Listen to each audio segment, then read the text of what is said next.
what is regenerative agriculture and why is it relevant when it comes to human health, climate health, playing a role in reversing or balancing the climate, pulling carbon out of the atmosphere, putting it back into the soils.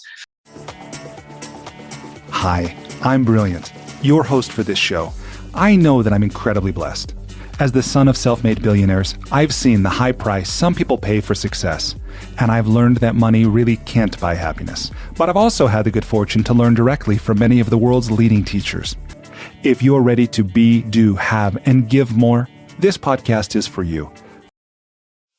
Whenever I get down and I worry about the future of this planet, nature, humanity, I am glad to know that people like Ryland Engelhart, my guest today, exist.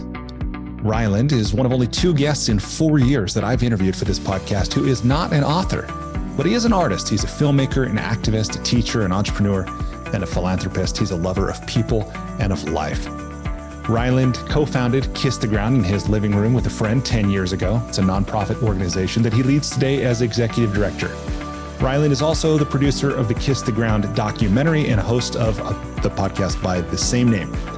He's also co-owner and mission fulfillment officer, or formerly served as mission fulfillment officer, of the nationally recognized plant-based restaurants Café, Gratitude, and Gracias, Madre, located in Southern California.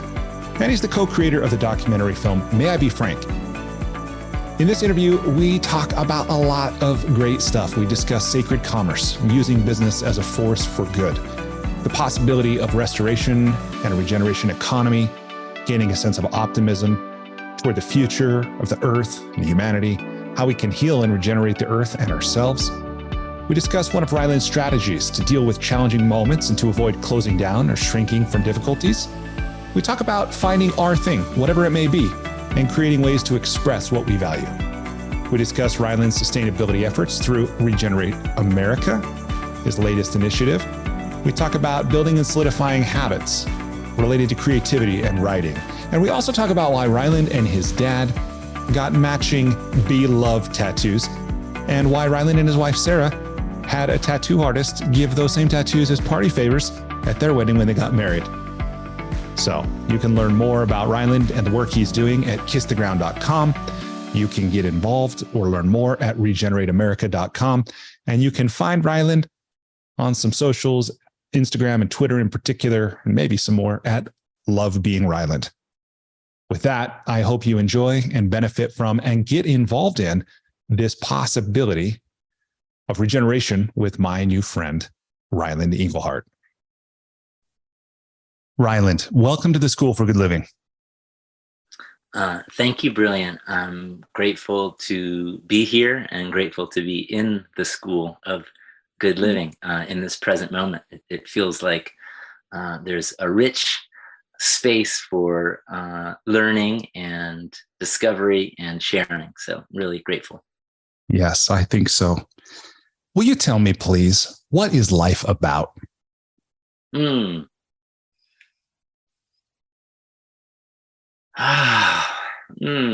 Yes. Yeah. This is going to sound crazy. Yeah, it's about praising God.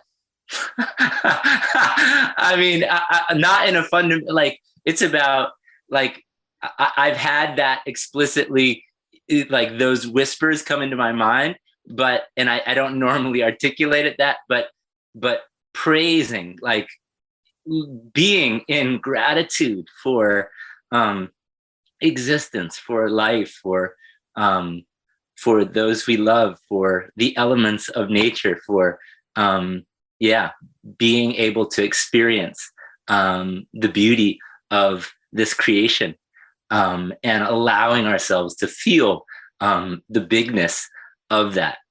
And so, what life is about is connecting to the indwelling presence of love and being in the glory of praise of life that is being seen through the eyes of the heart. Wow. Yeah, thank you. And I've never said that before. Yeah. So thanks for bringing the school to me, and inviting the questions. Yeah. Thank you. I'm moved. I'm moved by your sharing. And how do you go about that? How do you endeavor to live something that big? I would say mostly it's not that big, and mostly it's not that explicit. But I think, my practice is, for almost 24 years has been to show up and to remember that we are all a source of something. What are we going to be a source of? And remembering that I can be a source of love wherever I go. And that is, how I endeavor to do that, is to, to show up, look at how I can contribute, look at how I can serve, look at what I can acknowledge, look at what I can be grateful for, express affection, and kindness, and it's not always easy. And sometimes I know that I know I have amnesia to what life is about, many times a day. And me and my dad got tattoos on our arm that say "Be Love," and that was we got them maybe 18 or 20 years ago together in San Francisco after going to a men's retreat in the Santa Monica Mountains called the New Warrior Training. And, the experience was sort of initiatic, going from this initiation of boyhood into manhood and taking that process in an intentional way, sort of from lineages of indigenous views and ways of being, and schools of thought. And part of that was these vision quests of envisioning what animal spirit, sounds silly, but what animal spirit is there with you, or was. And in the beginning there was this spirit of the squirrel energy, and that was kind of okay. Squirrel, okay. And then at the end there was this image of the shining bear, and that was the spirit of being the shining bear. And kind of the inquiry of the conversation was, what inside of this initiation, what is the masculine way of being that you're going to bring to the world? And it was in that moment that this idea of being love became really crystallized and distilled and sort of clear, and as a commitment, as a way of being. And we oftentimes think of love more as feminine, nurturing, and yet there was this clear distinction of a masculine expression of love, being being able to walk through the world as an embodiment and a source of that presence of love. And I even saw the tattoos on my arm. I knew that was what I was supposed to do, and that there was it was sort of like a reminding me what life is about, because I knew that, like Memento, we'd have a fishbowl, or and a quick amnesia of what the deep important things are. And so how could I remind myself perennially to walk remembering? And so that became really, my dad's farm became Be Love Farm. It became the culture of Café Gratitude in the early days was, being love. That was sort of the business culture of how we were serving our guests, and how we were serving as an organization was a culture of being love. And there was even talks of, we were a cult and you had to get the Be Love tattoo to be into it. And, I can see how people could see that sometimes, but, from where I was looking from, it wasn't. So that's great. I understand that tattoo was something that you basically gave as a gift at a wedding too. Is that right? Oh yeah. I forgot that part. Yeah. So me and my wife got married 12 years ago on Be Love Farm, and which is in Northern California in Pleasant Valley near Vacaville, between Sacramento and San Francisco. And it's a regenerative, organic fruits and vegetable farm that my dad and stepmom have been running for about 20 years. And just jump in and ask, can people visit? Do you do tours? Yeah, it's actually you can do tours. My dad loves doing tours. It's one of his favorite joys, is to sort of tour people around the farm and give them the awakening of what is possible with regenerative agriculture.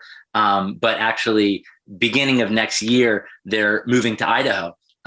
So they've transitioned the property. They've sold the property to some new owners who are doing some other beautiful work, and will maintain it as Be Love Farm.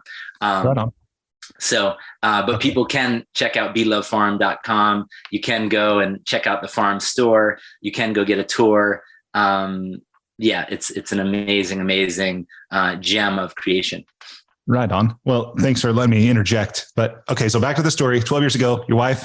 Oh yeah.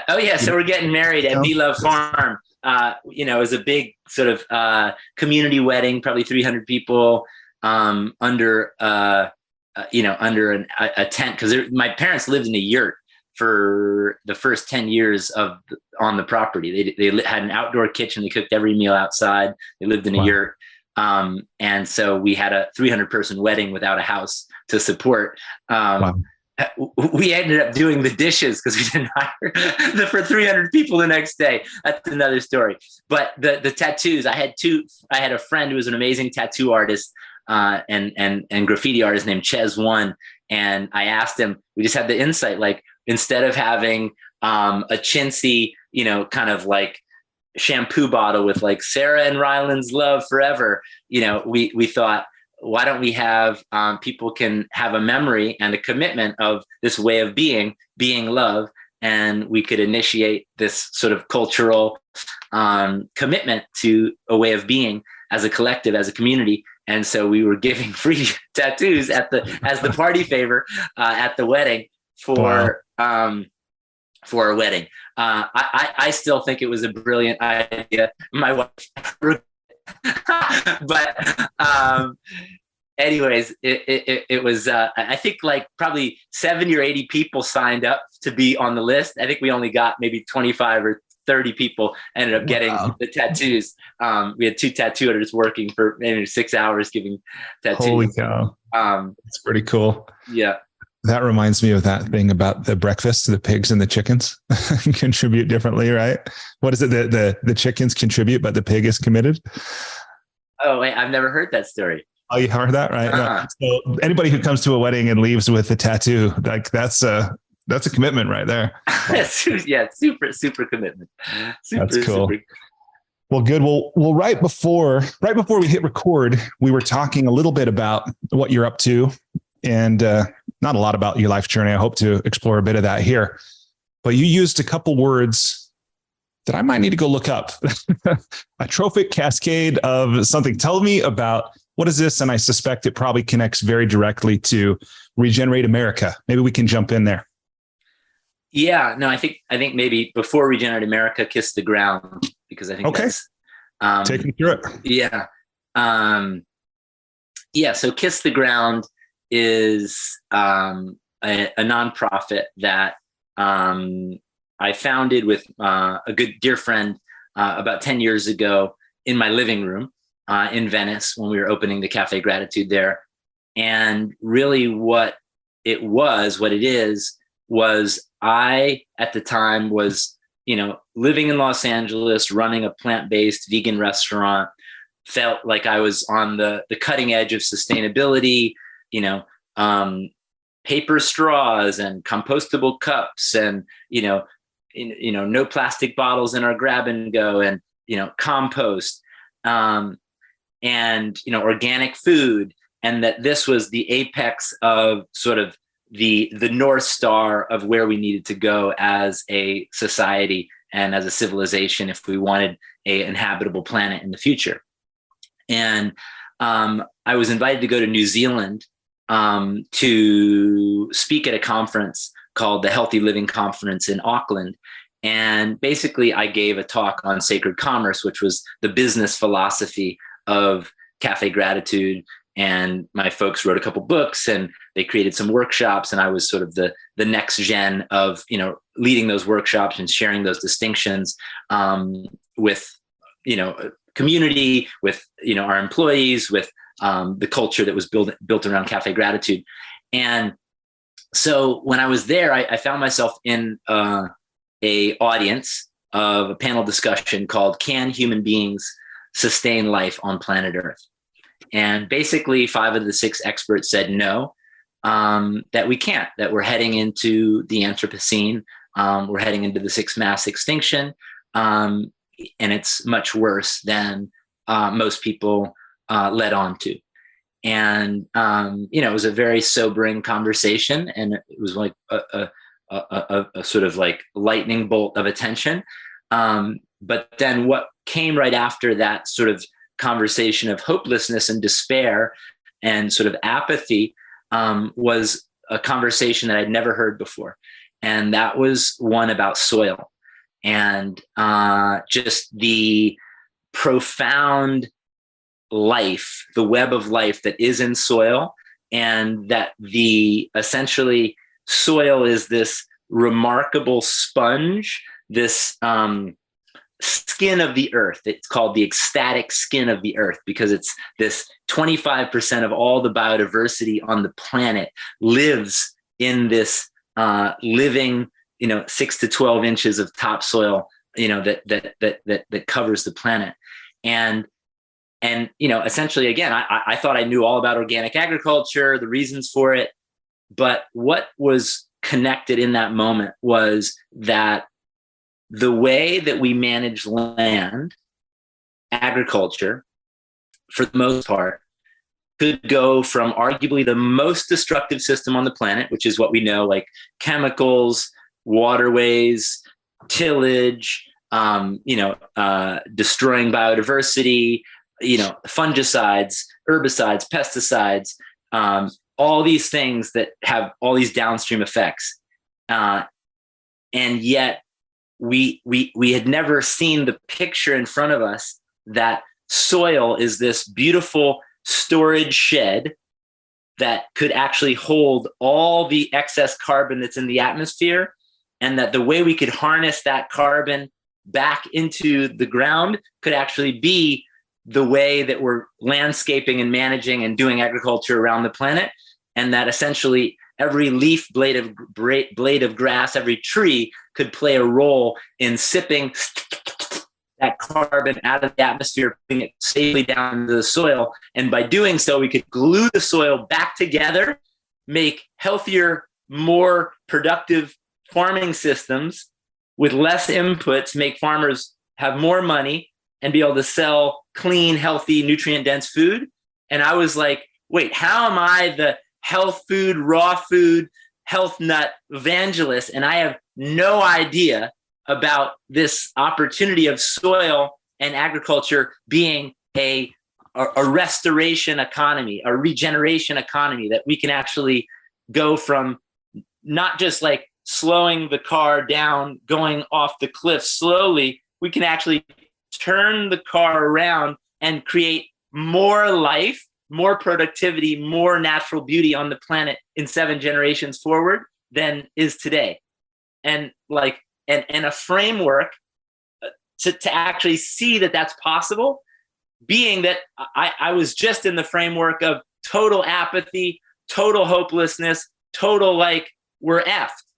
Yeah. And I was like, oh my God, it was literally, I can tell that you've been around the block a few times as far as in sort of environments where you have these awakening moments of clarity. And it was literally like a 10 sun explosion of, my third eye, where you got the mosquito bite that's showing your third eye.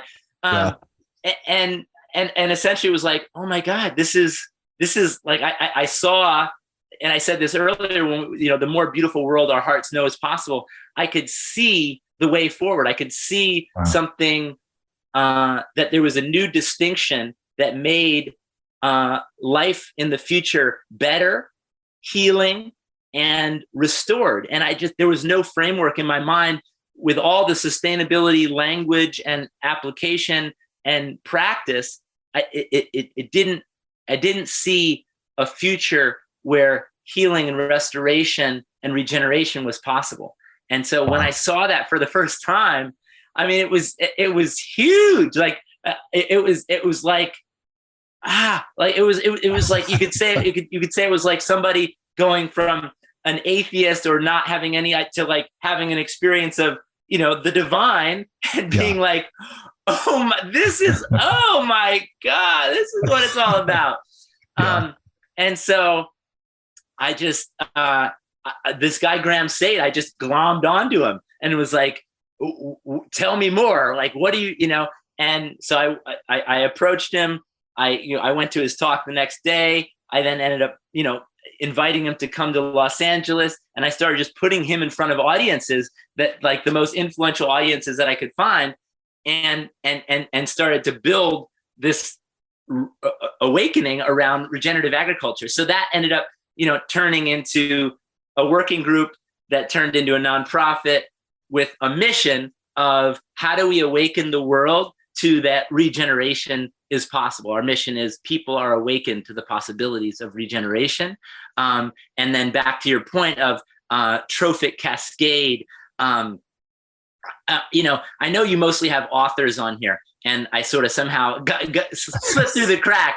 But I would say that my role has been a creative catalyst. I'm a catalyst for ideas to become crystallized and turned into stories that touch people. And I've done that through movies. And I've done that through, through a restaurant, and bring, a restaurant and bring community into spaces and events. So essentially, a trophic cascade is a term which is, in an ecosystem, you have keystone species, sharks to coral reefs, bison to prairie grasslands, wolves also to prairie grasslands, beavers to, watersheds and river. So you have these certain creatures that, if they're playing their role in an ecosystem, their role doesn't just create improvements for them. They create a trophic cascade all through the ecosystem. There becomes this life-giving ripple that goes out through the ecosystem, and that creates a continuum of more life potential. And so regeneration is a concept that's based on trophic cascades, and human beings, regenerative agriculture and human beings can actually play a role in shifting the paradigm of what's happening on a piece of land based on how it's being managed, such that you have these actions that then create more ripple effect actions of this trophic cascade. Well, thank you for taking me back to the kiss the ground and, this kind of awakening. And I can tell, I think anyone watching or anyone listening can tell that, the depth of this for you, and the truth, not only in how animated and passionate you are now, but the fact that, 10 years later, you're still doing it, is you organize your life around it, and it's a beautiful possibility. And this thing that you're saying about, kind of these 5 pessimists, these 5 experts, that's all you need to say, who are saying, nope, we're all screwed. It's too late. Nothing can be done. Yep. I think that is the prevailing worldview for many people now, is we're all screwed and there's nothing we can do about it. Right. And so it's this sense of learned helplessness. But aside from this kind of conversion experience, or this awakening experience that I would say you were fortunate to have. Now, granted, you put yourself in a situation to do it and you've acted on it and so forth. What can we do? Like, what can we as individuals do to combat this like creeping sense I think many people have of we're all screwed and it's hopeless? Yeah. I don't know. Many days I'm right there with you. But I think for me, it's in conversations that I become alive. It's sharing something that sharing some transformation, some new possibility that we intimately experience, that we know in our bones, because when we share it, we know it. I can tell in some of your language that you've done some of the landmark education curriculum. I'm guessing it's, yeah. But there is something so real about when we share an experience of transformation with another, that experience becomes enlivened and real for us.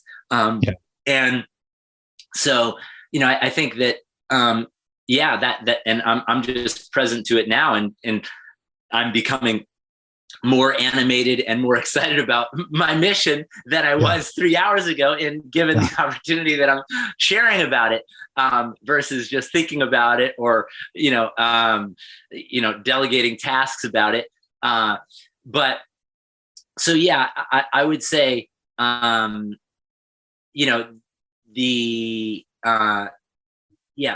continuing to do things that bring transformation and have us pushing up against our discomfort and breaking through. Like I have you ever interviewed Colin O'Brady?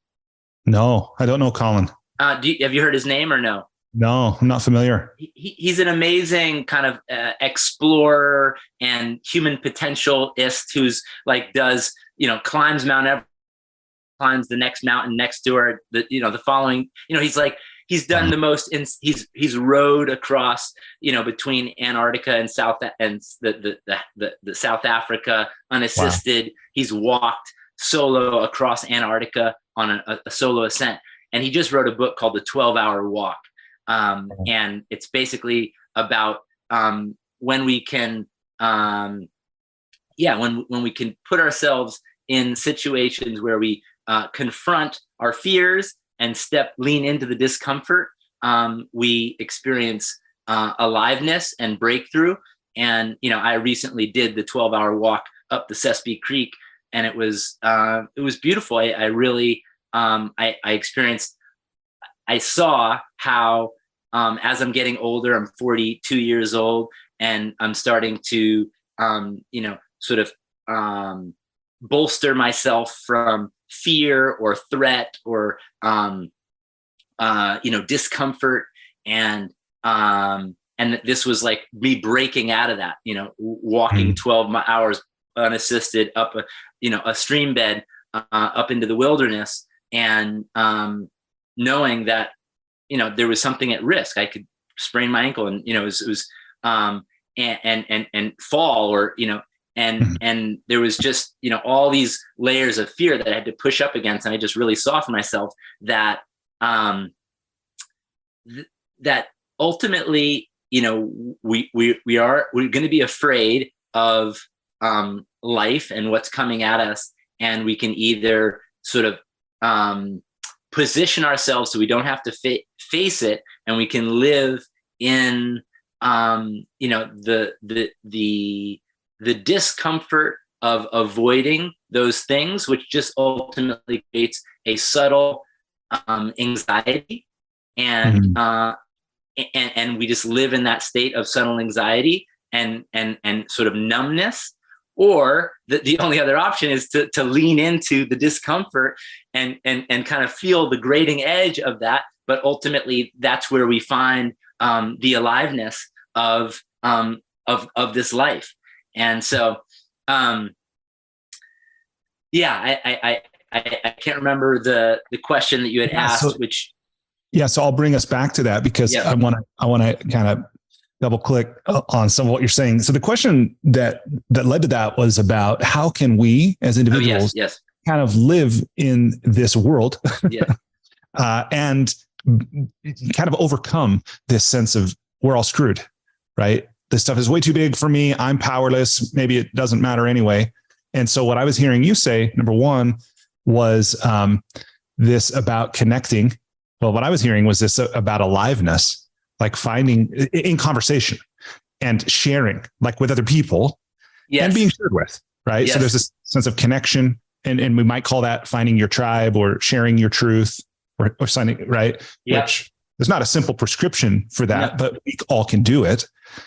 And then this other thing that I'm hearing is about basically like leaning into discomfort, accepting challenge, accepting, maybe even seeking out adversity, not just kind of getting in the fetal position when life gets hard and things seem overwhelming, but actually facing the challenge that life presents.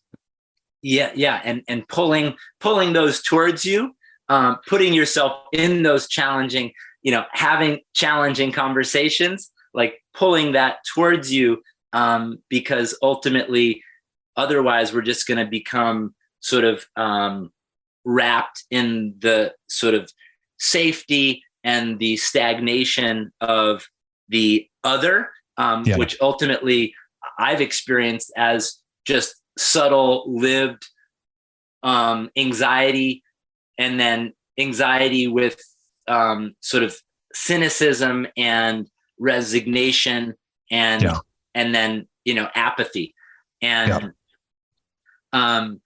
and so I think today was the difficult day. I shared a little bit earlier, but I went for a run. I put myself in a movement. I was like, all right, I got to move my body, get in action, to allow for me to not sort of close down and continue the shrinking that can oftentimes come when we're confronted by challenging moments and fear. And so seeking those things out, stepping into those challenging moments, and also being honest and asking for help. I think that's another one that's so difficult, so difficult is asking for help.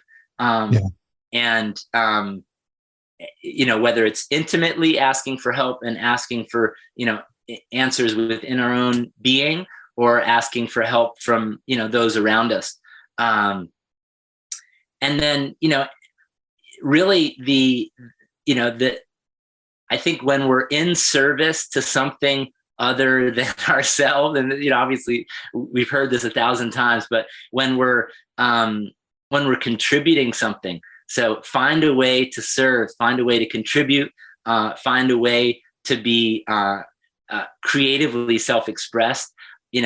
Singing, for instance, like when me and my wife sing, I can be in a terrible kind of stuck, can't articulate my challenge, can't articulate where I'm at, and to be able to sing back to the question of singing praise, songs of praise, that's an amazing thing that has come as a lifeline at moments of just being able to sing and harmonize.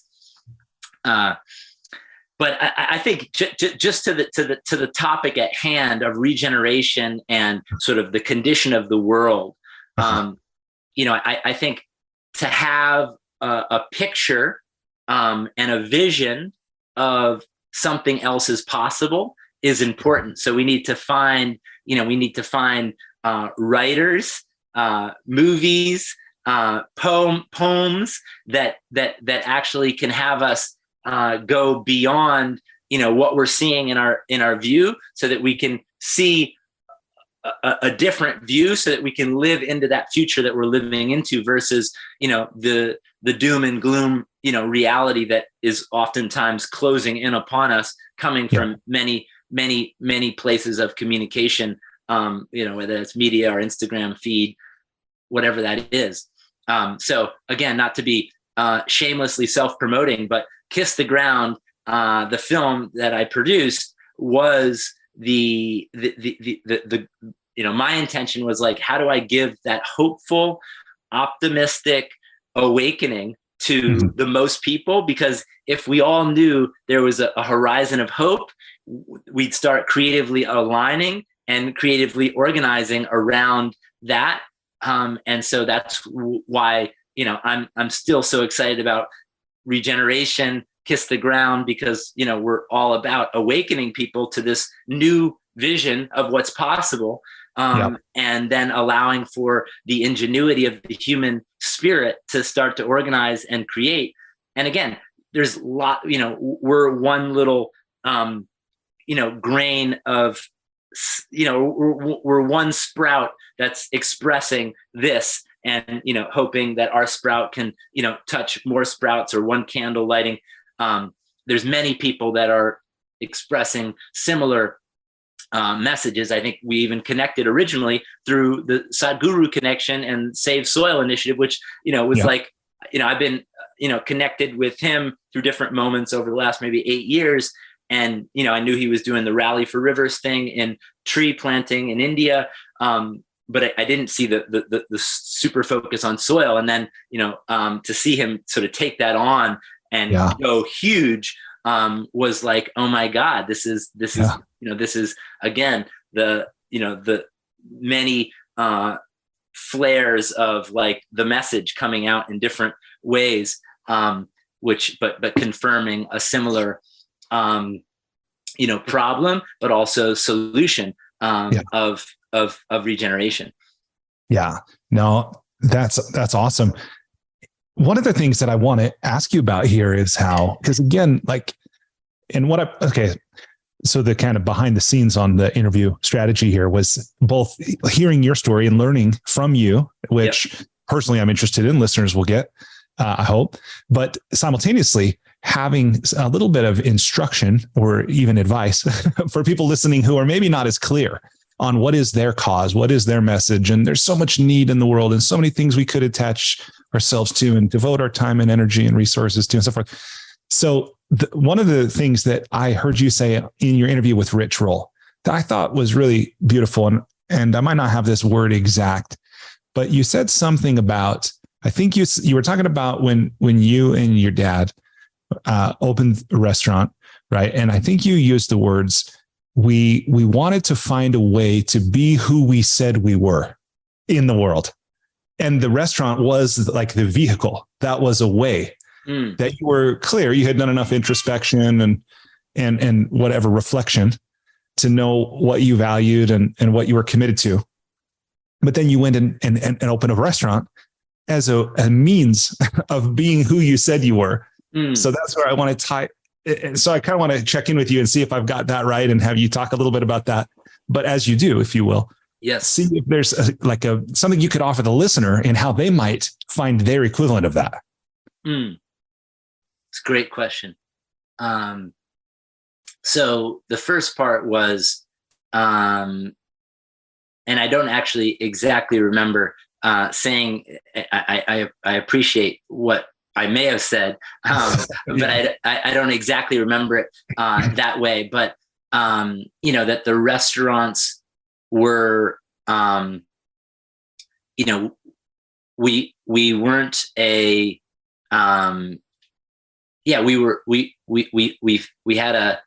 we had a mission and a way of being that we were, and we wanted to express that mission through something that the world could experience, and people could come through a door and feel our values, feel our love. The premise of Café Gratitude was this premise of sacred commerce. Can we create the awakening of love in a enterprise, in a business? And can our business right there, just sorry to jump in. I love the power of a question, right? To focus you and direct you in a certain way. And that, right? That's just beautiful that you actually had that as a conscious inquiry, and then you acted the answer into reality. Yes. Yeah. So, so yeah, so that, I mean, and it's been a 20-year experiment of, Cafe Gratitude, Sacred Commerce. It's gone through many, many, many iterations.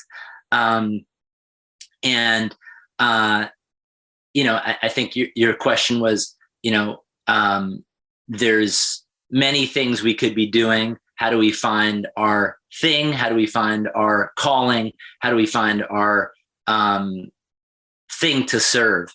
And again, I don't have a prescription for that, other than the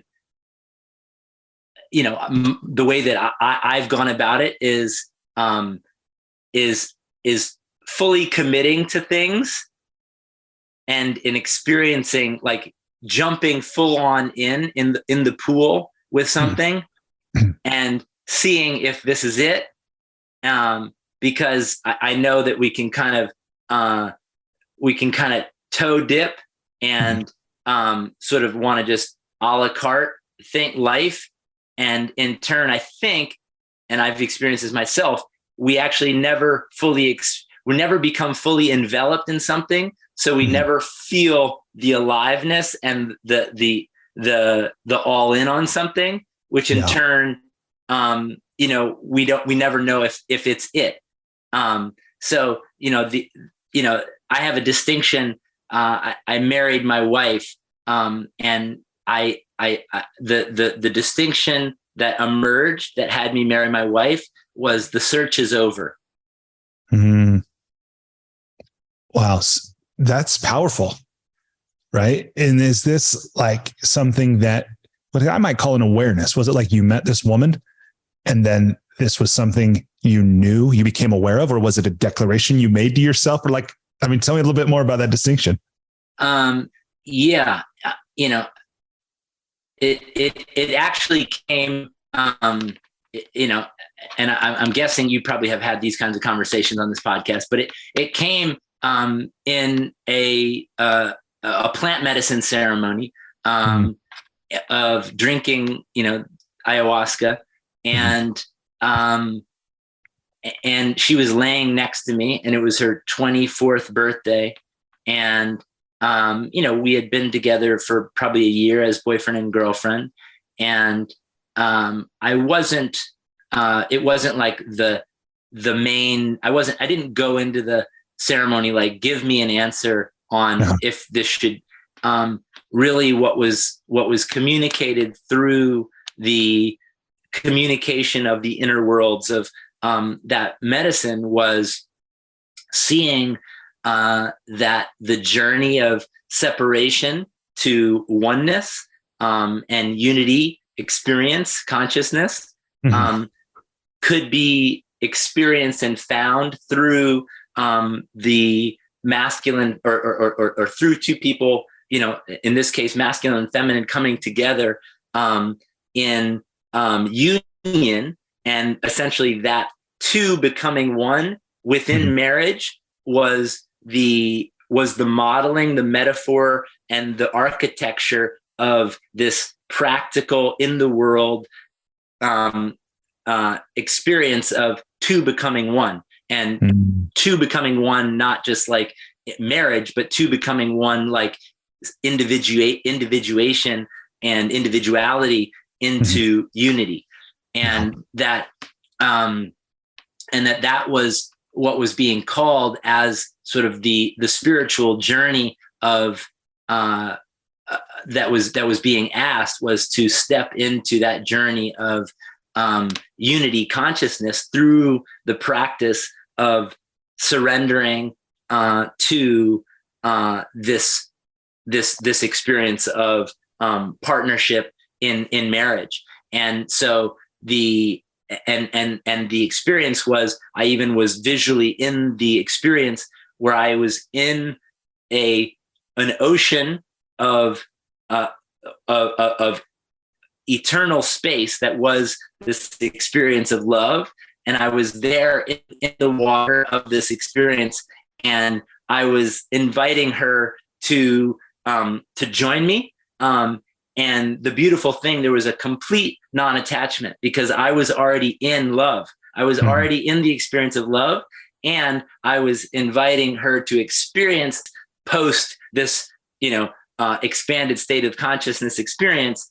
And but but there was a total unattachment. And so I actually leaned over to her. Oh, so the experience. So what I heard was, the search is over. Love, like you're already in a sea of love. There is no, there is no, will this work? There's no like surface mind idea that will have a surety that this is going to work forever. Or if it was just like, you are in the sea of love, and you can commit to bringing that sea of love to this relationship, and that can be part of your spiritual journey. And the search is over was touching and tasting and experiencing that presence of eternal love, and then the commitment was to know that our journey together of practicing living in that unified state was going to be the journey forward in life. And so I leaned over to her and said, would you marry me? And she was like, in a totally different state. And I was cognizant that I was like, I know you think I'm tripping, because I am, but I'm clear about this. And Wow. And so that was the theme of our wedding. The search is over, love. And we've just celebrated our 12 years, and it's again, I'm a present to the beauty and the commitment and the journey. And it's even more alive and real in having this conversation, sharing it with you. I'm present to my love for my wife, more so maybe than I was, 2 hours ago, because I wasn't in the sharing of the richness of that experience and that commitment.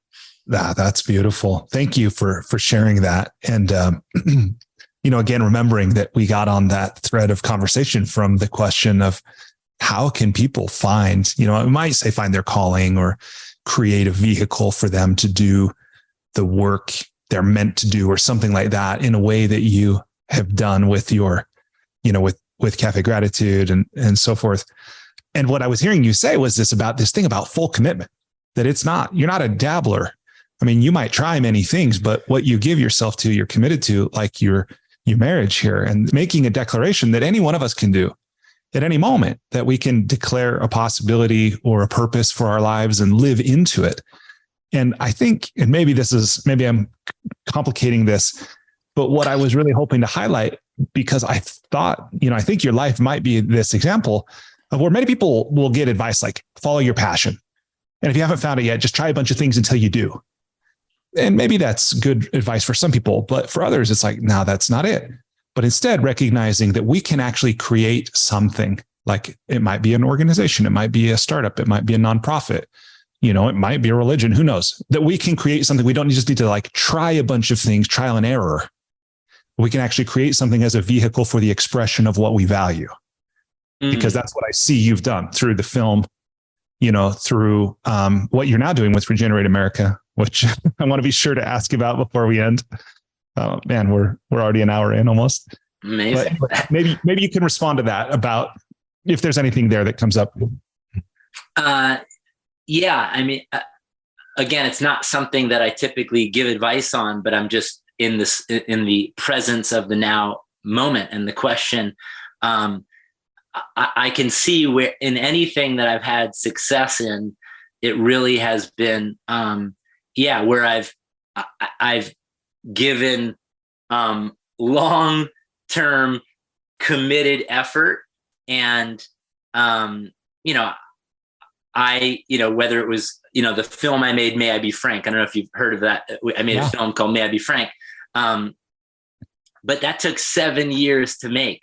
So I think for me, it's when you have a strike of inspiration, like here's the perfect metaphor. I've never said this before.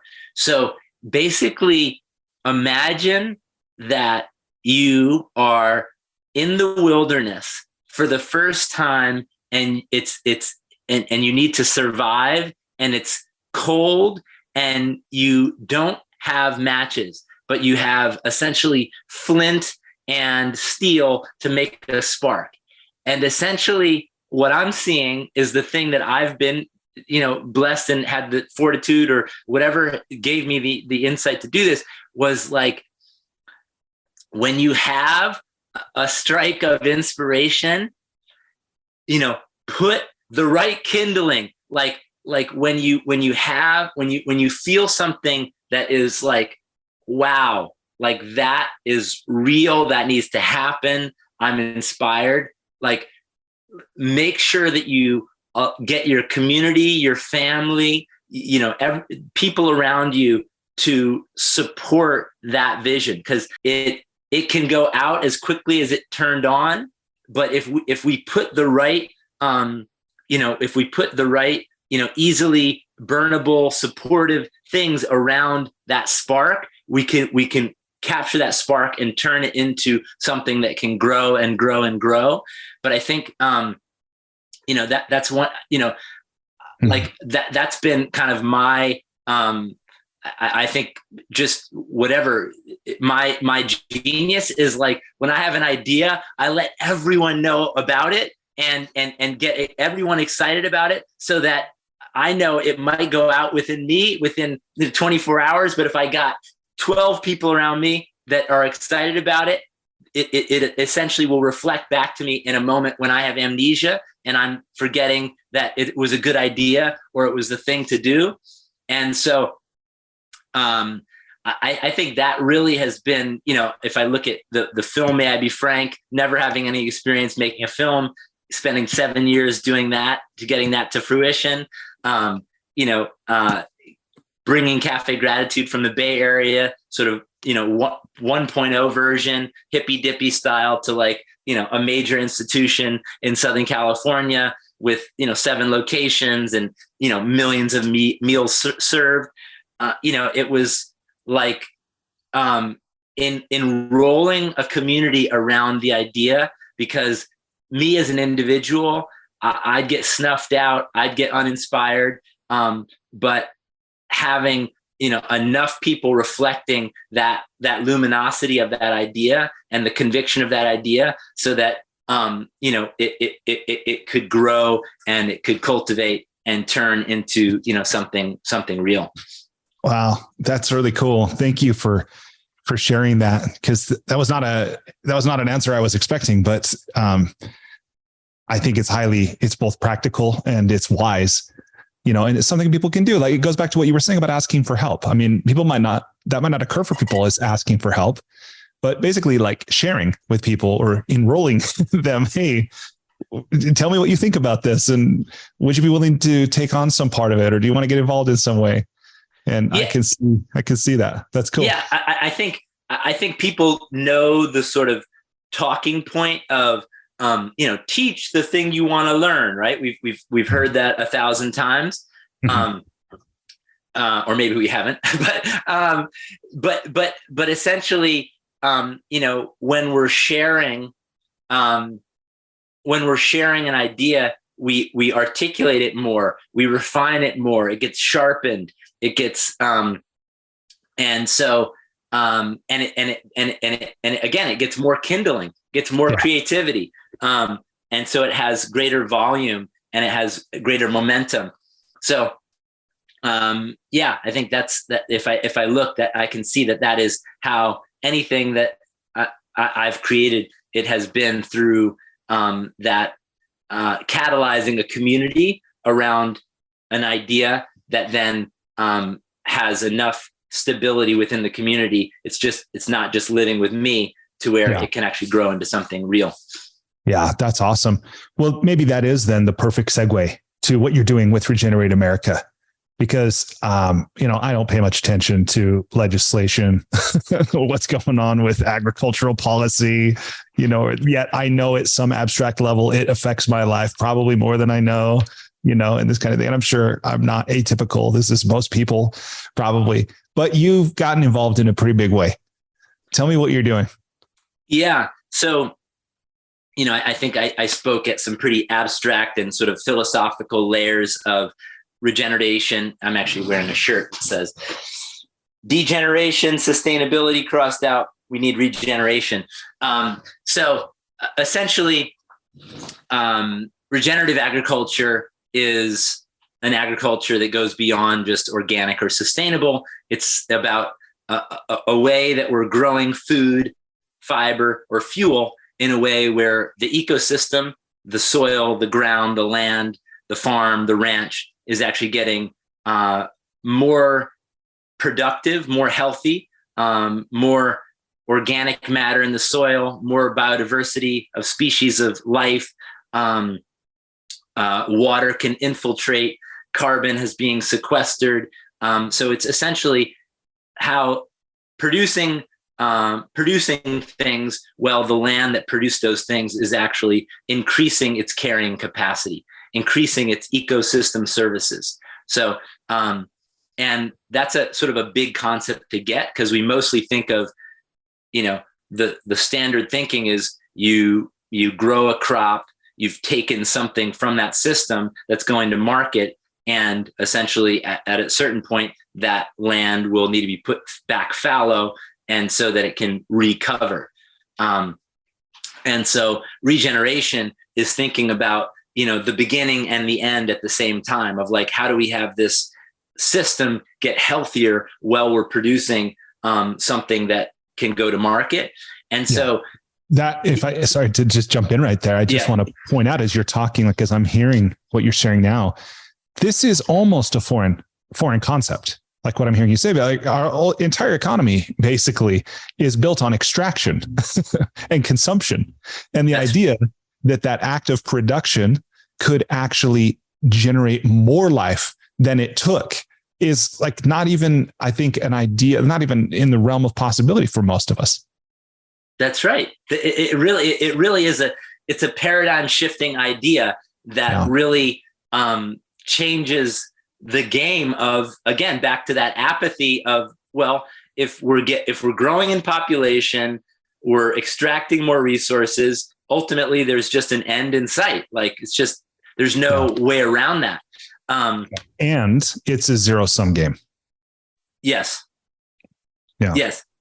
So again, why I'm so excited about the concept of regeneration is it really is a new paradigm, and not a new, because there's many, historical, indigenous, place-based, land-based cultures that understood a relationship of reciprocity, a relationship of they are part of a system where their participation creates more productivity, whether it was here in California and, how there would be intentional burning of, the lower story in, these grasslands or these forests, and to create clearing, so more animal life and more small grasses could come up, such there was more productivity for the deer. And ultimately, there's this total web of life that,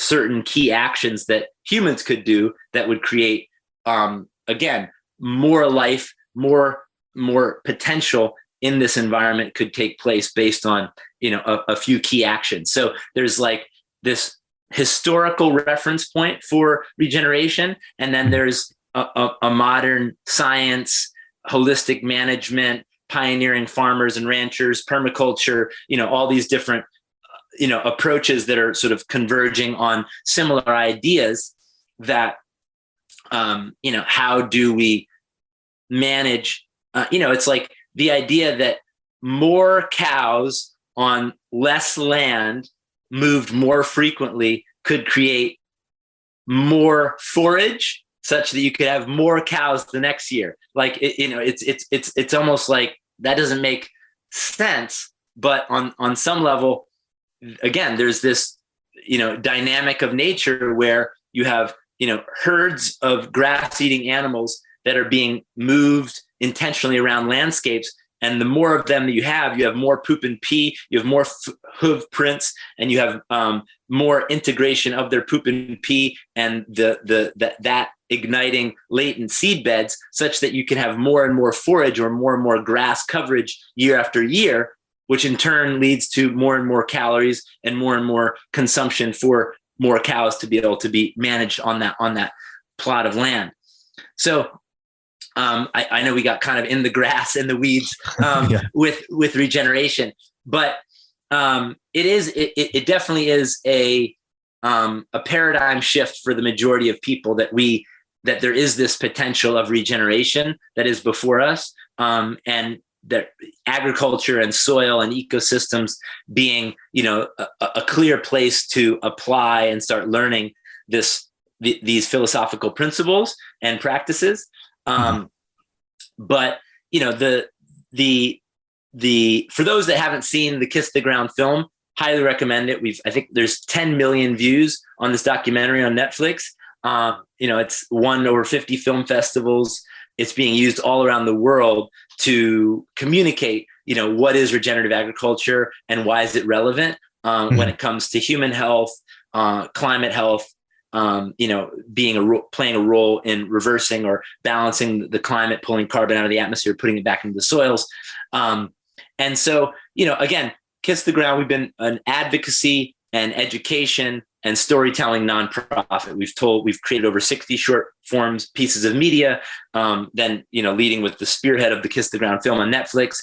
And, over 10 years, we've seen a tremendous adoption of the understanding of regeneration from the early adopters. We think probably maybe 5% of the population is understanding or has heard of and understands regenerative agriculture as a term, maybe at a pretty surface level understanding.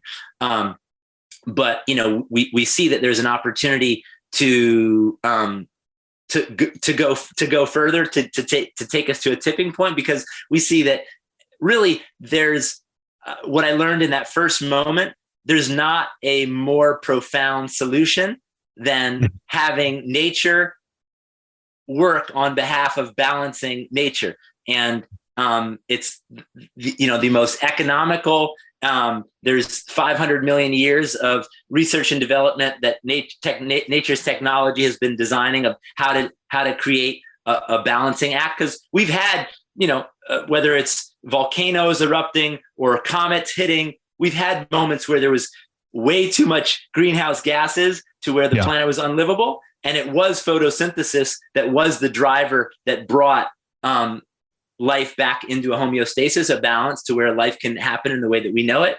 So it's not some new idea. It's literally the thing that's made life in a balanced way. It's just humans intentionally serving that function versus going against nature and sort of destroying that function. So anyways, we've made some headway in awareness around regenerative agriculture. And we thought, well, what's the most hopeful or helpful thing that we could do as an organization? And really what we came up with, based on my partner's been, since the beginning of Kiss the Ground, Finney and Makepeace has been really passionate about, how do we change policy? Because, that ultimately changes, the fabric, the systems of how everything is done, whether it's our seatbelts being put on, certain speed limits that we abide by, those are all kind of background things that we don't think about, but yet, they uphold a certain layer of architecture, infrastructure, and dictation of how things get done. And so, the thought was, can we create, we've created a lot of momentum in awareness. Could we specifically take that, our storytelling and our sort of community building, to put a large group of organizations and brands together in a coalition and use that collective voice and strength to essentially communicate strategically, as well as, getting this this coalition to use their ability to gather all of their audiences together to put enough pressure and enough awareness to congressional leaders to change policy at the 2023 Farm Bill, which ultimately, for those that don't know, essentially the Farm Bill happens every 5 to 7 years,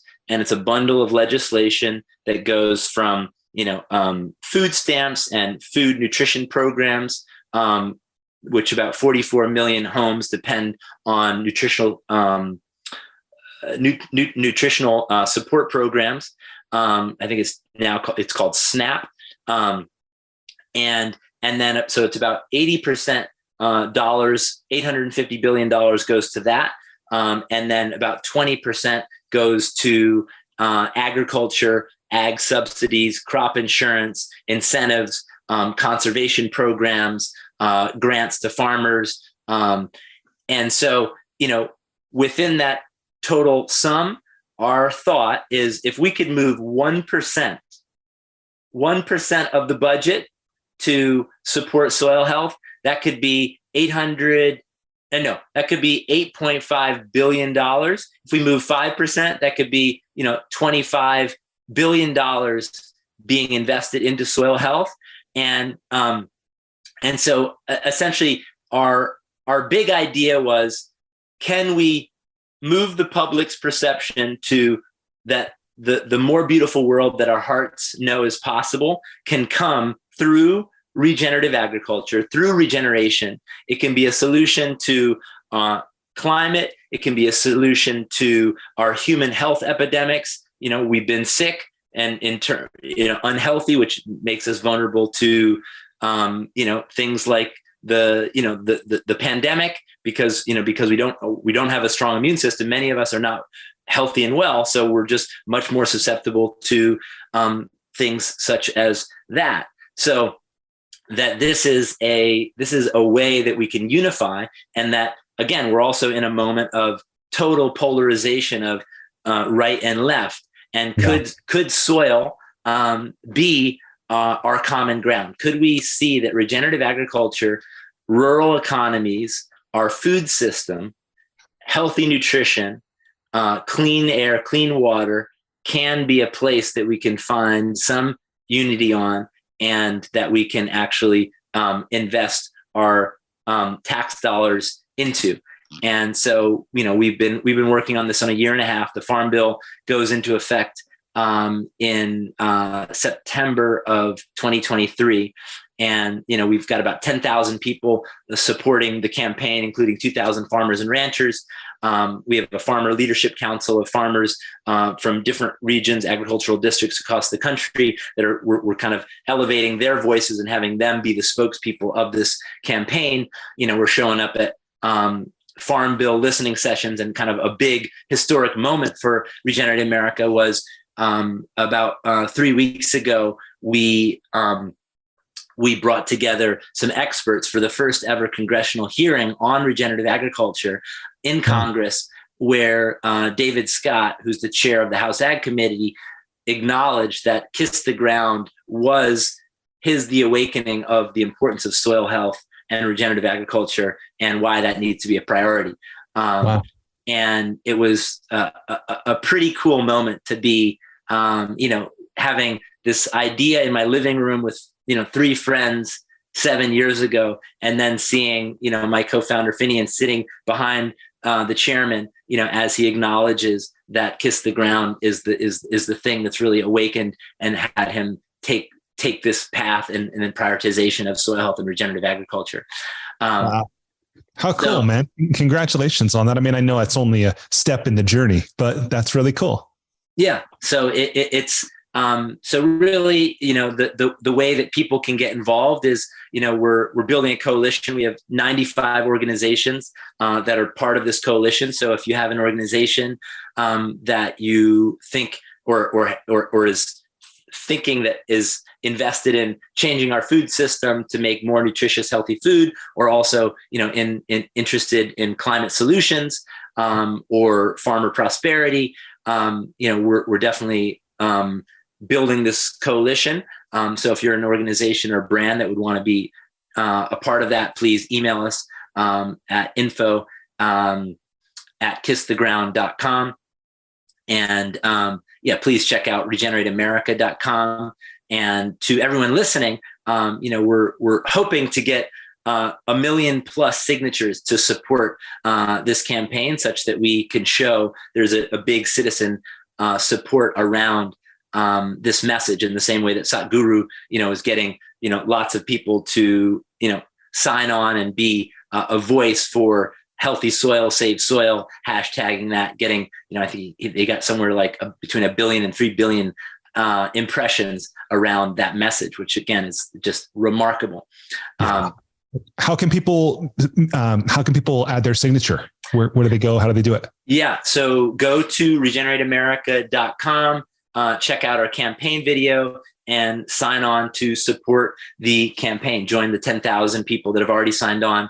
We're calling for the choir of voices to really sing the song of regeneration together, such that we can have the confidence and strength to push these. We're at the table with the highest folks at the USDA, as well as the congressional House Ag Committee and decision makers there. But they need to know that there's constituent support, and so that's the way that everyone listening can get involved and use their voice to strengthen the party that is behind this bipartisan initiative. That's awesome. As I hear you share, something that comes to mind is many years ago I did a program, a coaching program, and in one of the small group shares there, I don't remember the instructions, but this woman shared, there were like two or three of us, and she said, every morning when I wake up, I say a prayer that God will put someone in my path that I can help. And I was like, people do that? Like, it never even occurred to me that there are people out there who are like oriented towards service so much that they're praying for opportunities to help. But the reason I share that, that's powerful. Yeah, I was like, that was so cool. And she was just this humble, woman. And I always remember this lady, Natalie. But the reason I think that comes to mind is I'm sitting here listening to what you're doing, going, I'm so glad you're waking up in the morning looking for the opportunity to serve in this way. Because again, for me, before I encountered you, this was like, I didn't know there was the farm bill was like every 5 to 7 years, or what it contained, or how it might impact my life. But I'm glad that you are, and I'm glad you're enrolling me and other people in this. So I think it's pretty cool.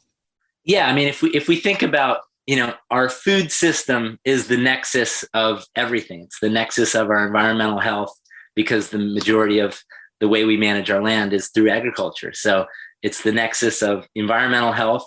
And then it's also everything we produce from that land. Much of it goes into our mouth. So it becomes the environment of our bodies. And so, if we don't go upstream and have healing and regeneration happen there, it's definitely not going to happen downstreams in our bodies as the environment that captures that.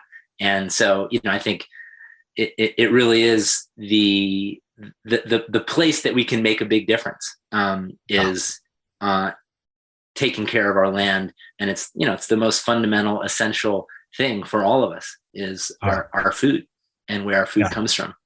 Absolutely. Absolutely. Well, cool. Well, Ryland, I know we're coming down the stretch on our time here, and we've covered a lot. I want to go ahead and transition us to a portion of the interview I call the enlightening lightning round. It's a series of questions on a variety of topics, mostly unrelated to what we've been discussing. Great. If you're good with it, let's do it. Let's do it. Okay. Let's go there.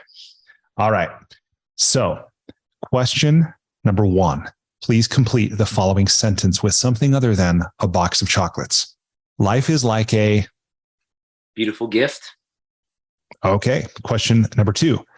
What is something about which you have changed your mind in recent years? I ate my first hamburger at 35. Wow. Okay. I might come back to that. I'm curious. Question number 3. How was it, by the way? I ate it all the way through. I understand it was a cow that you slaughtered. Is that right? Or it was on your property or something? Yeah, it was one of two cows that me and my dad took ourselves through the process of on-farm slaughter, because we really, we started to see the essential nature of animals being part of a living ecosystem that was thriving, and that to be part of that living ecosystem that was thriving, life and death was part of the architecture, and that was inescapable. And so we wanted to participate in that in the most present way, and walk ourselves through that humble process. And it was, it was deeply moving and sad and beautiful to just be that present with life and death, and with the intention of stewarding a piece of land in a way that ultimately a bigger life, knowing that we were taking a part of the life, but that life became part of the bigger life. And that there's a beautiful Wendell Berry quote, who's one of my idols, and just amazing poet and writer, who said, "Every day we break the body and spill the blood of creation. If we do it knowingly, carefully, and reverently, it is a sacrament. If we do it with greed, carelessness, and gluttony, it's a desecration." And when we can, when we can participate in life and death, and what I said when I first started, in this presence of gratitude for, thank you for your life becoming my life and for giving life to others. The consciousness of taking life, knowing that it is the succession of a continuum of life, and being in the state of gratitude is something so beautiful. And I think, that is something that is not a conversation or a way of being that many people in contemporary times have, are connect to. Yeah, I'm totally with you, and I know we could have started our conversation here, right? But there's so much to this, and the thing too you were sharing earlier, I didn't explore it with you, but this idea, someone told me, part of what it means to be indigenous is to have a connection to the land, like to have a historical one, but to preserve it and have a relationship with it. And I've heard, if we go back far enough, we're all indigenous, but we're so mobile now and disconnected that we don't, I think by and large, have that connection to the land and the connection to the life that the land, gives rise to, and so forth. And what you're saying, and how life seems to be so fast also, and about accumulation and consumption, right? That we don't see this. I'm waxing philosophical here, and it's not even necessarily a question, but it's just amazing. This whole thing comes to me, comes up from this, I ate a hamburger, that was the thing. And then the reverence for the life and the connection to the land. And it's really moving to me, man. And I wish I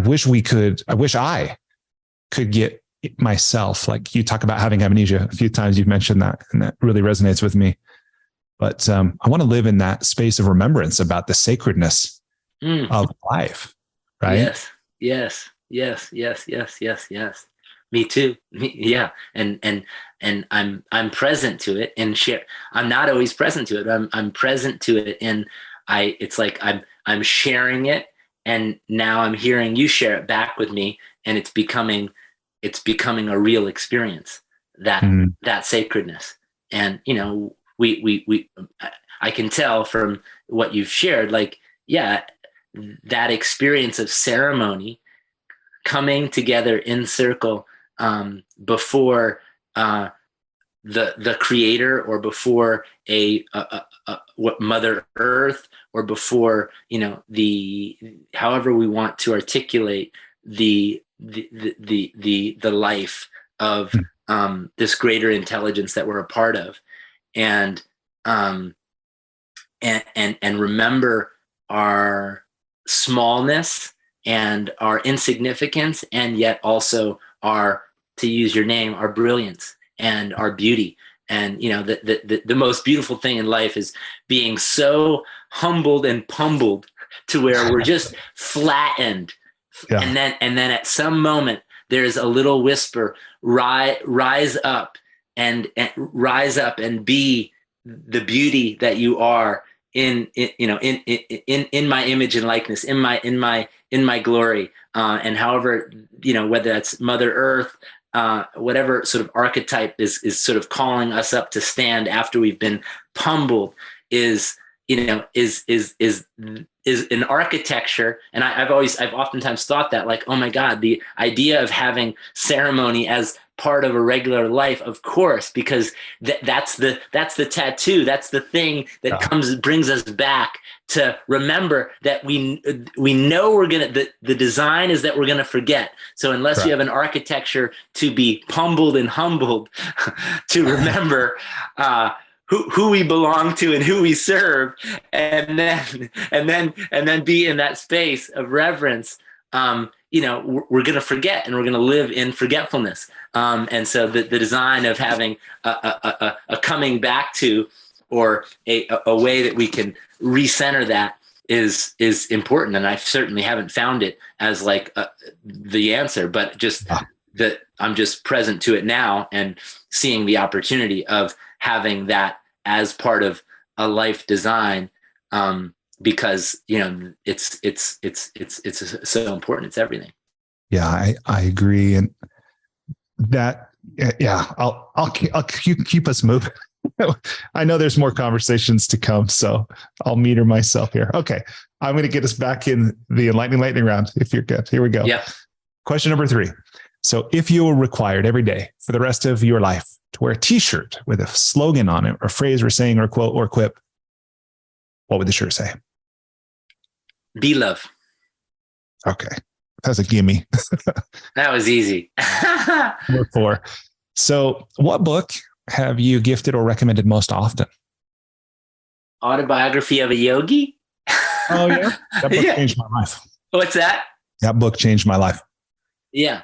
I've read it a couple times. I think I'm gonna go with that one. How did it come into your life? I actually think it came into my life after going to the center and sitting at Lake Shrine off Sunset Strip and sitting in a meditation and a service from that. And I actually, I went there with a friend. He bought me the book. He bought me some photos. I had a moment where I went and looked in, Yogananda's eyes and just, bawled my eyes out. And what was present was just I was like, oh my God, this guy loves, this guy he's just like, he's only there to just pour love. And I was just like, oh my God, like the degree to which that purity of love that was peering out of those eyes in a still photography. I know people have had those experiences with like a photo, but I hadn't had that experience. And so, yeah, it was, and then it kind of also ties into my sort of family lineage. Like, I think my dad tells a story that he read it when he was like 16 or 17. And so it was kind of the thing that started him on his spiritual journey. And so it also kind of has a little family lineage of thread. Wow. Right on. That's really cool. Okay. Question number 8. I'm jumping ahead. Question number 5. So you travel a lot. You've traveled a lot in your life. What's one travel hack, meaning something you do or something you take with you when you travel to make your travel less painful or more enjoyable? This is such a lame answer. I get a window seat. I mean, basically, I sleep. I'm really good at sleeping on planes, so I basically can just fall asleep. But I'll say, I always take off your shoes if you're on a flight. Allow your feet to swell, and not wrapped up in the. So yeah, take off your shoes, and yeah, that's all I got. Okay, that's good. It's often the little things. And what's that saying? It's better to travel well than to arrive. Okay, question number 6. What's one thing you've started or stopped doing in order to live or age well? Physically, I just hit 100 push-ups for the first time ever in a row. 100 push-ups. So I've been consistently in my body, pushing my body to small limits, not like major things, but I got to 20 pull-ups this year and 100 push-ups this year, and so staying in my body has. In a consistent way has definitely allowed me to be, and then I just doing flexibility, stretching, doing some yoga. I can so see that just like my mind can start to contract and kind of get smaller as I get older, our bodies too. So how to just continue to keep open, flexible, gentle, and willing. I love that. Okay. Question number 7. What's one thing you wish every American knew? One American knew. Every American. What's one thing you wish every American or every U.S. citizen? That their health that human health comes from soil health.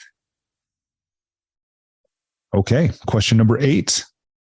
What is the most important or useful thing you've learned about making relationships work? Apologize a lot. Okay. And question number 9. Aside from compound interest, what's the most important or useful thing you've learned about money? Yeah, I think that this is embarrassing to say because it's such the thing that I've learned about money is how much you make, how much you spend, and if you spend all that you make, there's ultimately you're going to have to work forever. Otherwise you're not going to be able to, exist. So consider that you can't spend just what you make, because ultimately at a certain point, you're not going to want to work as hard, and make as much to sustain life. So, you got to see you got to make sure your make and your spend creates a profitability and a surplus to save. Otherwise, we're going to be in a tough place at some point. Well said. All right. Well, congratulations. You've survived the enlightening lightning round. So you did great. And speaking of money, one thing I want to let you know is something I have done in an attempt to share my gratitude to you for making time to share with me your experiences and your wisdom. And with everyone listening, is I have gone on kiva.org, the microlending site, and I have made a $100 microloan to a group of entrepreneurs in Guatemala who will use this money to buy a cow and thread. This seems like a non sequitur, but at any rate, it's a group of women. They're called the Rosas de Tunaja.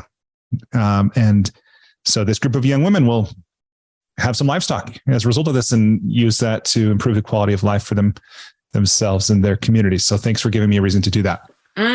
Hallelujah. Thank you. Thank you. Thanks for that expression thanks for that trophic cascade of generosity. My pleasure. Just glad to be part of it. Well, with that, that really brings us to the last part of the interview. And as you acknowledged, usually I interview authors. So this is the part where I ask about writing and the creative process, which we can still talk about. But I just have a couple last questions for you. Beautiful. If you're open, about creativity and about your creative process and about how you take an idea from, like, in a tactical way.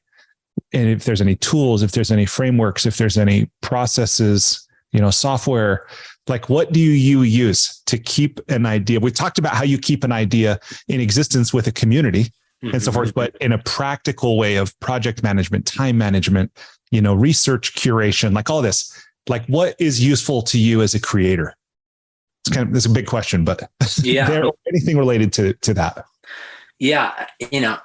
I think the honest truth is, we didn't really get into this, but I have, massive learning disabilities, and, dyslexic and read at a very slow level. My writing is, not that great. So I oftentimes think that sort of, like, I didn't go to college. And, one of the things that I sort of carry with me is that I'm, ill prepared to be in the position or doing the things that I'm doing. So I actually, my sort of the structures of creativity and being a creator, I'm still in the early days of seeing that I need some help in how to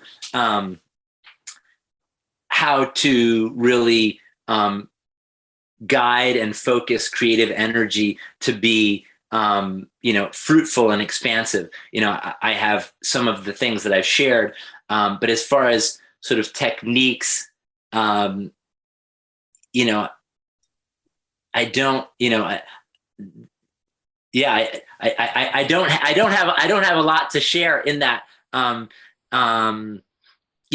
maybe I'll just allow you to share some that you've actually learned with me, as far as and maybe your audience can get some value from that. So Sure. So I'd love to, being that, in the spirit of reciprocity, be great for and the school of living. What have been some of the tools and techniques for you to time management, to focus on creative projects and bring those forward? Yeah, no, I'm happy to explore that a bit and to share some of what I've learned and what I've heard people, say that they use. And it runs the gamut, right? From philosophies and the ways of thinking of things to some specific practices. And I would say, like, as a framework, one of the biggest things is having a routine, having some kind of routine for one's life, right? And while it's not a prescription for everyone, and it's highly adaptable, I personally, I know there's almost a cult following in some ways around David Allen's work of getting things done. Mm-hmm. Do you know this? Mm-mm.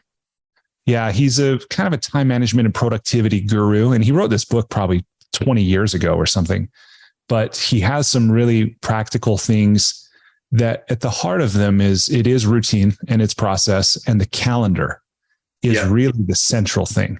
Yeah. Right. And it's, I forget what Tony Robbins, he has a saying that I think is just great when he's like, what's talked about is a dream, Yeah. I mean, definitely, having things on the calendar, if they're not in existence in time and space, they're not going to happen. So yeah, that's definitely something that I'm, present to. I've been reading the book.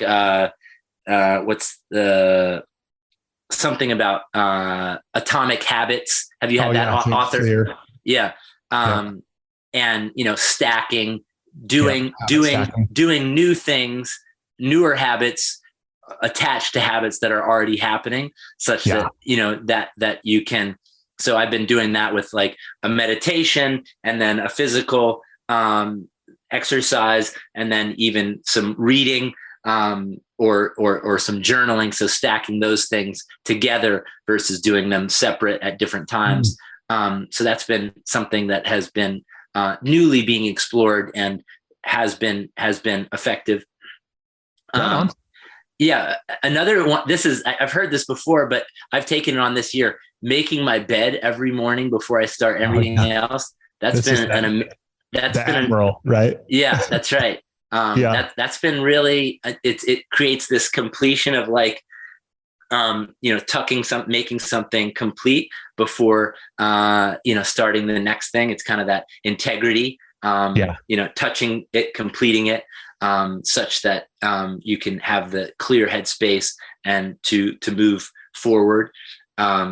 And the momentum, right? As silly as it can sound, of like, okay, great, I made my bed, but there's this sense of like, all right, I'm mastering this day, and I'm building some forward momentum for myself. That's right. Yeah, absolutely. I mean, the journaling, writing things out, I've definitely found that, helpful, and sort of, I haven't gotten into what I would consider and could consider like a level of mastery and practice in sort of the, creative articulation of an idea, writing it out, having, some process with that. That's still kind of hit or miss and happens and doesn't happen sometimes in my process. How about for you, as far as ideas? Where do you put them first, and how do you move them forward from sort of a concept into? Yeah. So I've got a couple places, and one of them is Evernote, that okay. I'll have a little file that I'll call things to write about. And then if it's a thought or it's something, I do have a separate place for quotations. I'm a huge lover of quotations, and It's how I discover a lot of people's work is I'll hear one quote, and then, they'll inspire me to go look at an entire book, or, at least read their Wikipedia page or something. So I'll have an Evernote file for ideas to develop at a later time, possibly. Another one for quotations. I have a place in Trello. I don't know if you ever use Trello. Mm-hmm. I think it's a pretty cool tool. And I have one there for links, that not that I necessarily want to read later, but I actually have a little place. I have a weekly newsletter that I park things that I might include in that. So that's one thing. And then ultimately, again, as we were discussing just a few minutes ago about the calendar, and this was the thing that Tony Robbins had said. I love the way he describes this. He says, if you talk about it, it's a dream. If you envision it, it's possible. But if you schedule it, it's real. Right. So I tend to think of like life or any creative project as really keeping one's word in existence, and then being in integrity with that. And if I can have a system to do that, whether that's on an action list for a future time or a place to delegate, or it is my own calendar, that it's more likely to get done. But I realize like maybe the practicality of this is in your work is with the Kiss the Ground production process, right? Like if you had weekly meetings, or, you had certain teams, if it was researchers and then there were writers, and, maybe there's of course there's a whole marketing, thing like that. But what did you guys do to get that done? Well, that was, again, a collaborative process over 7 years, with two filmmakers that were, not in the Kiss the Ground, the organization. They were a separate entity. So it was lots of meetings and essentially brainstorms and, creative sessions that led to, and then, again, because I'm kind of like, I have an idea and I get in communication. So it's kind of like back to that idea of like, have an idea, get in communication, and get it captured with someone who can maybe hold that idea in existence in a calendar, in a process, and schedule a meeting around it. So that, because oftentimes my sort of learning disability, can lead to not feeling like I'm going to be able to build the agenda and hold the whole thing and to work it all out. So it's kind of like finding the person who can hold the idea and then schedule the time and the creative people around it to sort of unlock it and make it grow. Well, let's go ahead and wrap then. With this, I will just say, I'll invite you if you, looking back on the 105 minutes or so that we've spent together now, feels like a journey, doesn't it? Holy cow. Yeah, it does. What would you leave people listening with? What advice, what encouragement, what request, what anything, what at the end of this time together feels appropriate to leave as the final thought, final words? Yeah. So, really, nurture the inspiration that's on your heart and create a community around that inspiration, such that inspiration can grow into things that serve our Mother Earth and serve each other, serve our community. And if you're inspired about regeneration and you heard something there, please check out Kiss the Ground, the movie. Check out kisstheground.com. Check out our work there.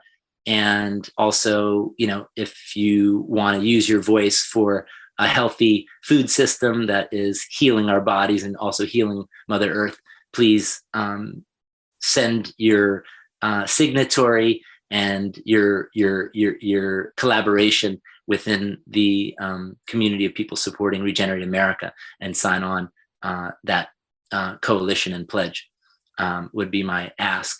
And thanks for listening. And I hope something that came from my heart touched your heart.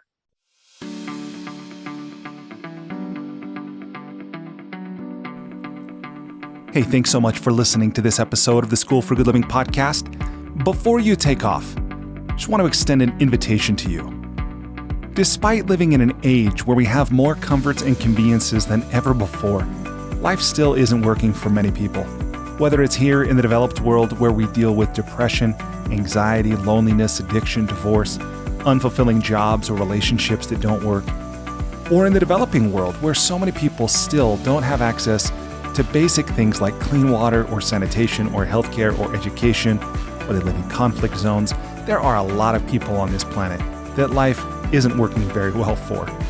If you're one of those people, or even if your life is working, but you have the sense that it could work better, consider signing up for the School for Good Living's transformational coaching program. It's something I've designed to help you navigate the transitions that we all go through. Whether you've just graduated, or you've gone through a divorce, or you've gotten married, headed into retirement, starting a business, been married for a long time, whatever. No matter where you are in life, this 9-month program will give you the opportunity to go deep in every area of your life, to explore life's big questions, to create answers for yourself in a community of other growth-minded individuals. And it can help you get clarity and be accountable to realize more of your unrealized potential. It can also help you find and maintain motivation. In short, it's designed to help you live with greater health, happiness, and meaning so that you can be, do, have, and give more. Visit goodliving.com to learn more or to sign up today.